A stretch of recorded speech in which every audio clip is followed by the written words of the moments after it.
you're going to find that there's three kinds of people that we're going to come in contact with: cooperative, difficult, and deceptive. The cooperative person, you're going to make contact with them. They're going to be doing exactly what you ask them to the first time around. No second request. Thank you very much. Good exchange. The second kind of person is a very difficult person. This person never does. The first one, that's the dream team. That's like when everything is perfect and the stars align. But you know, if you do your job correctly, that'll be like 8 out of 10 guests or clients you interact with. You know, if you know how to approach people, you know how to read them, for most part, you'll be good. And that'll be the bulk of the people that are going to work with you as security. Does what you want the first time, possibly never does it the second time, third, or fourth time. It is with these people that tactical communications works best with. The third one is the deceptive one. That one is a little bit sneaky. They're going to maybe smile to your face. They're going to act somewhat cooperative, but as soon as you leave, they're the ones that are probably going to call and make a complaint against you. The first opportunity they have to sabotage you or to cause a problem because they think that you took advantage of them and or they were mistreated and or whatever they were thinking, that's what's going to happen. Tactical communications concept. The ones that tend to do that, oh man, I should have taken off the layer off this thing. I don't like having the layer with the reaction part. But the people that based on my experience that tend to be that way are the ones, come on, my guy, are the ones that already have a lot of experience dealing with security or with cops and law enforcement. Yeah, I prefer to have it this way. Those are the ones that are gonna be smiling, and the next thing you know, they're gonna get you in trouble. All right, let's go back to how I had this. Remember, this is also based on my own personal experience, just like these guys over here as well. Suggests that you treat everybody the same. So if you're always polite, courteous, professional with everyone, then you're always going to get the same end result, which is 99% of the time, cooperation. If you do get a complaint, it's obviously going to be unsubstantiated or unsustained because there's not going to be any merit to it because you treat everybody the same.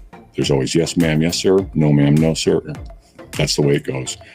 Be professional, polite. You always have a good rapport with people. Super straightforward. That's how you have to be, and you have to mix that in with your combatives a bit. That's what verbal judo is about. Before you start making physical contact, you want to communicate, and that's a big part of security, guys. Let's go into the next one right here. This one is this one's from DTM Security. Give them a shout out. Tell them that Advanced Security sent you out there. Let's check out their video. Hi, I'm Matt Fleischman, and this is your DTM Security Tip of the Week. And we're talking about Verbal Judo, the art of gentle persuasion. This was pioneered by Dr. George Thompson a number of years ago, and he has trained tens of thousands of police and contact professionals on the art of tactical communication, not pissing people off and still getting the job done. So gaining voluntary compliance is basically what it's about. And he had 7 things that you should never say to somebody, and provided replacement words or replacement sayings. And this is a DTM rendition of just that. The following is why I say you got to have a little bit of a script. Write down on a notepad or something. You got to train your guards and have little mock conversations with them. If you're a supervisor or lead or manager or director, you got to have like little scenarios. A couple of 5 minutes conversation here or there every other day with your team will increase their skills, and will let them know you're watching, that there's an expectation for them and they should have one for themselves, so they could avoid getting into trouble. So I think verbal judo is very important, and it has to be implemented. People talk about it in the security field. Nobody teaches it to their team at all. What's your problem? Ma'am, I can see that you're upset. How can I help you? That's a good one. Be more reasonable. Okay, let me see if I understand what you're saying. So you said you want to do X, Y, and Z. I think this is very important. repeating what the other person says, number one, it lets them feel and understand they're being heard.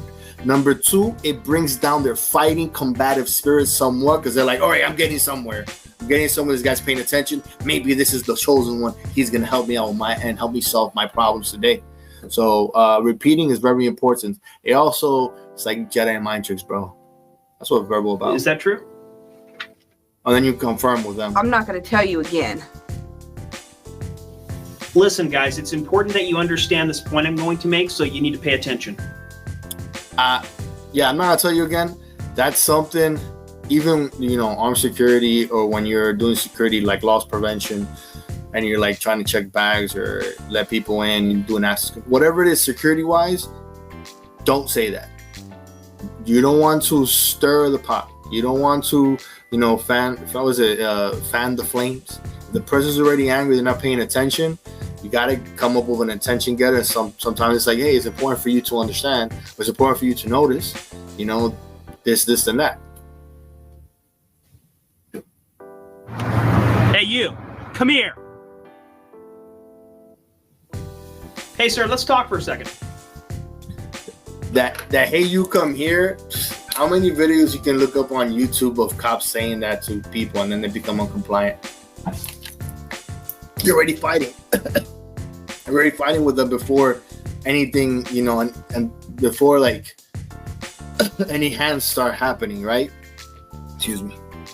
Calm down. Never in the history of anywhere has telling somebody to calm down has ever worked. Try to do that with your wife. Try to do that with your kids. Try to do that with your husband. Nobody's calming down.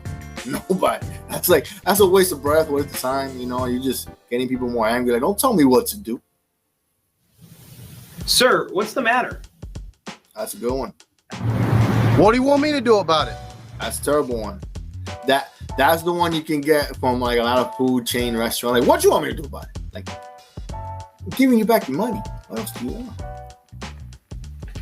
You know what? Offer the person some solutions. Don't just stand there and act like you can't do anything. Give them some solutions and maybe just direct them to a place where they can find a solution. Yeah. Pass the baton. Pass the baton forward. It's very important. If you don't have the solution and you're an entry-level security, meaning you're not any type of management, call a supervisor. Because those are the rules. Because those are the rules. Instead of saying, those are the policies of the building, I'm here to just make sure people understand it. Take the time and explain to the person why the rule is the way it is or what your mission is, and they'll respect that. These are the 7 things you should never say to anyone and how to modify those things. For more, read Dr. George Thompson's book, Verbal Judo. And thanks for watching this DTM. Yeah, check that out, guys. I think I have that book actually on Audible. You don't have to read it if you don't want to, but Audible is a great investment, a great learning tool for many people. The following is going to be the last Verbal Judo one I have, and then we're going to get in. Let me see, what is it we got after this?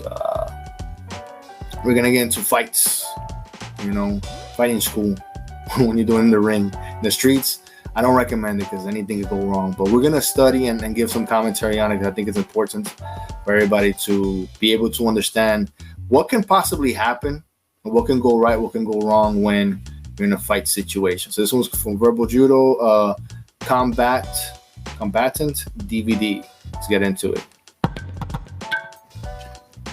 Hey man, you cut me off back there. Whoa, buddy, whoa, excuse me. Dude, where'd you learn how to drive? Oh, hey, listen, let's calm down. What are you saying? I cut you off. Yes, you cut me off. All right, listen, I apologize. I'm having a bad day. I wasn't aware. I didn't even see you. Man, I'm sorry. I really apologize. I don't want any trouble. I'm having a bad day. You're having a bad day. I apologize. Please accept my apology. You just be careful next right, time, man. Cool. Watch it. All right, have a good one, man. So what I did in this particular... what I would have done, I would not say, what do you mean? Or actually, let's hear it again. Oh, hey, listen, let's calm down. What are you saying? I cut you off. Don't say calm down. Yes, you cut me off. Right, listen, I apologize. You're saying, I would be like, you saying I cut you off? Apologize. Don't say the calm down part. There's obviously a road rage situation scenario. Those can get dangerous super, super fast. This can happen when you're trying to park your community patrol security vehicle, this can happen when you're driving around the community. Things like this can happen. But overall, this is a good example of verbal judo for self-defense as well, even if you're off duty as a security guard. Apologize. I'm having a bad day. I wasn't aware. I didn't even see you. Man, I'm sorry. I really apologize. I don't want any trouble. I'm having a bad day. You're having a bad day. I apologize. Please accept my apology. You just be careful next time, man. Watch it. All right, have a good one. So what I did in this particular scenario, I had things in my hand. Maybe I had a briefcase with a laptop, an expensive laptop. I've got my cell phone. I do not want to be standing there using these, having them in my hand. They're more of an impediment than they are an asset. So the first thing I did, watching him. It's an impediment if you don't know how to fight with those things. There's one specific video that I'm going to show you from bouncers fighting where they use their walkie-talkie, guys, and they use it as brass knuckles, as a force amplifier, whatever you want to call it, right? And if you know how to fight with it, you train with these things, you can make it into an asset, not like liability or something. Was quickly I put them down. And then what did I do? I adopted my neutral stance again, trying to talk this guy down. You want to be very calm, very cool, and very apologetic. Be humble. Sure, you're not going to walk away feeling good. You're going to have that adrenaline rush, etc., but you're going to live.